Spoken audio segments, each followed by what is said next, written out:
bukan nggak bisa having sex sama sekali, Mbak, nggak ada alternatif, Mbak. Kayak misalnya sekarang kan nih, Mbak, yang aku tahu tuh banyak juga kayak situs-situs bokep ya, Mbak ya, situs porno ya, Mbak ya.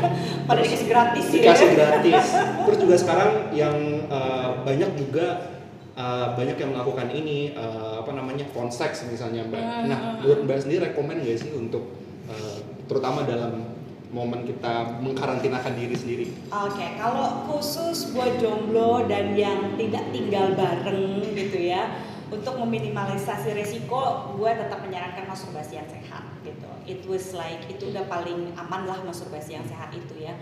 Kalau buat jomblo, kalau misalnya kalian jadi sengaja ketemu, itu akan banyak ritual yang harus kalian pertanyakan. Kayak misalnya, yakin lo bukan coronanya sedang tidak dalam masa inkubasi, yakinkah selama ini lu tidak punya komunitas yang bisa misalnya terkena corona, kan it's too stressful juga untuk tahu-tahu hal seperti itu gitu kan ya.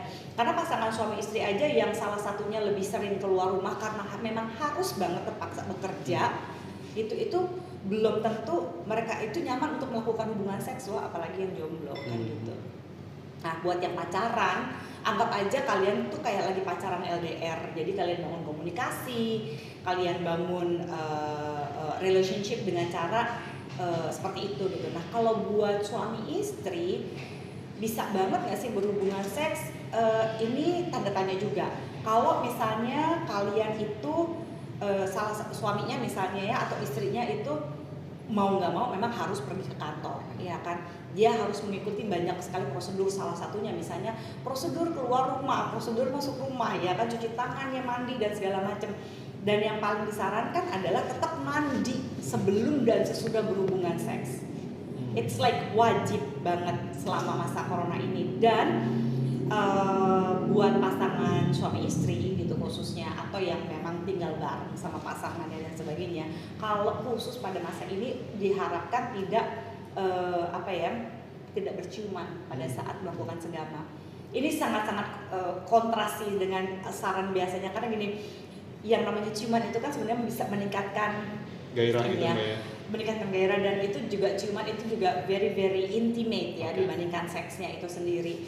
Itu biasanya sih untuk menghangatkan pernikahan, saya biasa menyarankan untuk berciuman.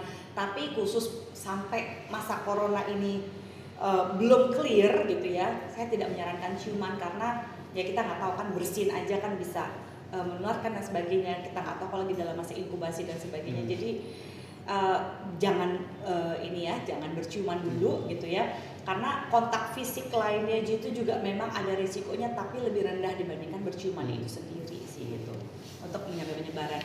Bukannya saya menakut-nakutin, tapi ya untuk berjaga-jaga aja. Iya, mengurangi resiko aja.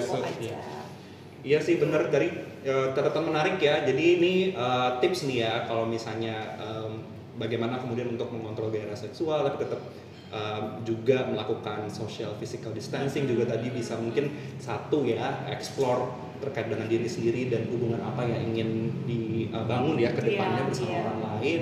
Dan yang kedua, rekomendasinya adalah masturbasi secara sehat. Dan juga kalau misalnya memang ada pasangan di dalam rumah, kemudian mungkin bisa, tapi ingat nih, harus menjaga kebersihannya juga ya, Mbak. Dan juga terutama untuk pasangan yang salah satu diantaranya atau dua-dua diantaranya harus keluar rumah gitu. Dan harus jujur ya, dia misalnya dia mendiskusikan ini dengan pasangannya gitu, misalnya, oh sayang hari ini aku tuh meeting sama orang-orang ini aja gitu. Memang kayak misalnya kita tadi nggak sentuhan, kita nggak apa, kita cuma salaman begini, tapi kan dia harus lebih peka terhadap faktor resiko yang ada sama dia kan gitu, yang dia bawa pulang gitu ke rumahnya. Jadi tapi kalau misalnya kayak dia adalah petugas kesehatan gitu atau dokter, yang mungkin lebih beda ya, mereka lebih beresiko ya. Gitu kalau misalnya yang punya pasangan gitu ya adalah tenaga kesehatan dan sebagainya, memang diharapkan selama ini mungkin mereka terpaksa harus puasa dulu kayaknya.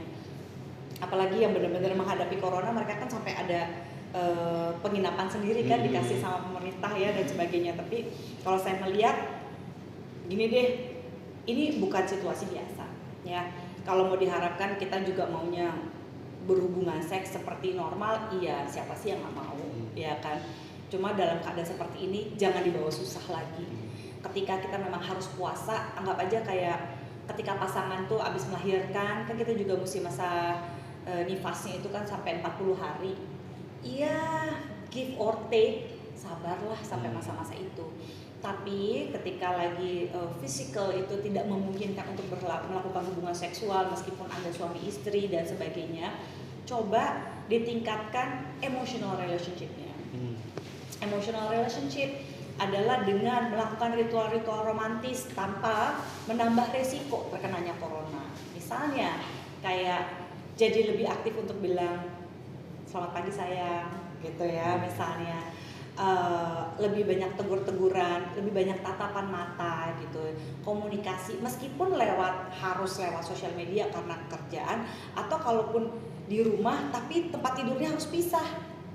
Kan ada yang begitu juga tuh, nggak apa-apa gitu, itu tetap dibangun kayak misalnya atau bisa work from home dua-duanya, tetap diatur jam segini ya, apalagi nih ya work from home nih ya, gimana cara meningkatkan emosionalnya.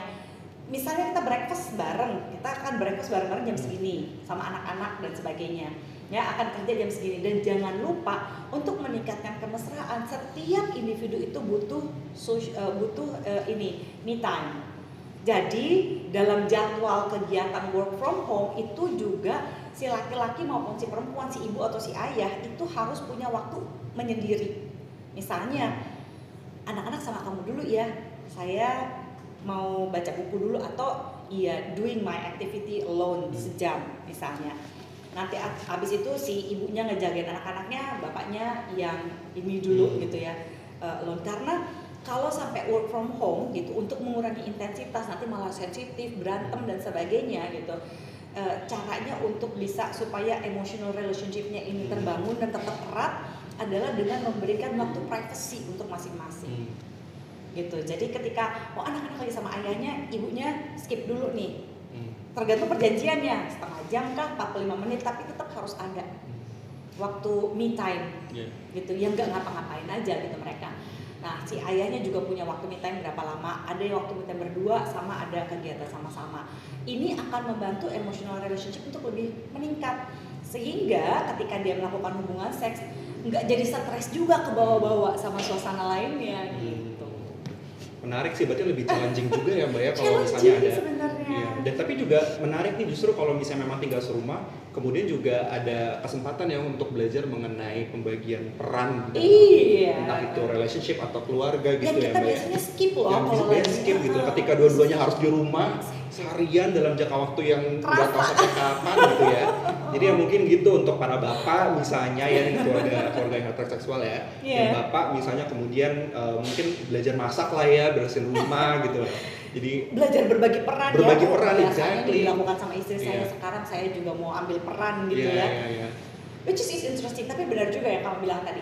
Jadi gini, ada banyak orang yang pada masa-masa ini tuh gini, kalau dia relationship-nya sebelumnya itu jelek, ya begitu suruh social distancing dan suruh diem di rumah, stres. Aduh dia lagi ya gimana ya gitu.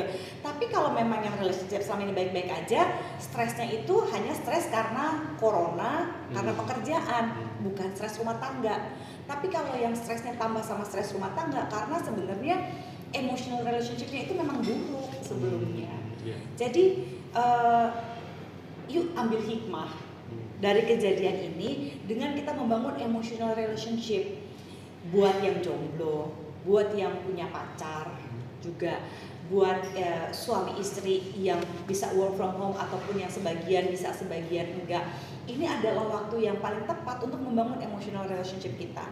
Sebenarnya relationship kita ini selama ini seperti apa sih gitu. Kan biasanya kerjaan, kita selalu alasan kerjaan. Nah sekarang kita punya waktu nih. Gimana kalau waktu yang kita punya ini kita melakukan sesuatu untuk relationship kita gitu. Jadi explore something new gitu ya, atau develop hal-hal yang mungkin sebelumnya nggak ada gitu dalam relationship. Misalnya hal paling kecil yang paling simpel nih ya. Misalnya for instance ya, misalnya kita suami istri gitu. Pernah nggak kita bener-bener duduk santai terus kita nanya gini, kamu bahagia nggak sih di pernikahan ini? Right? It's very simple. Kamu bahagia nggak sih dengan cara pengaturan uang di rumah ini sebenarnya?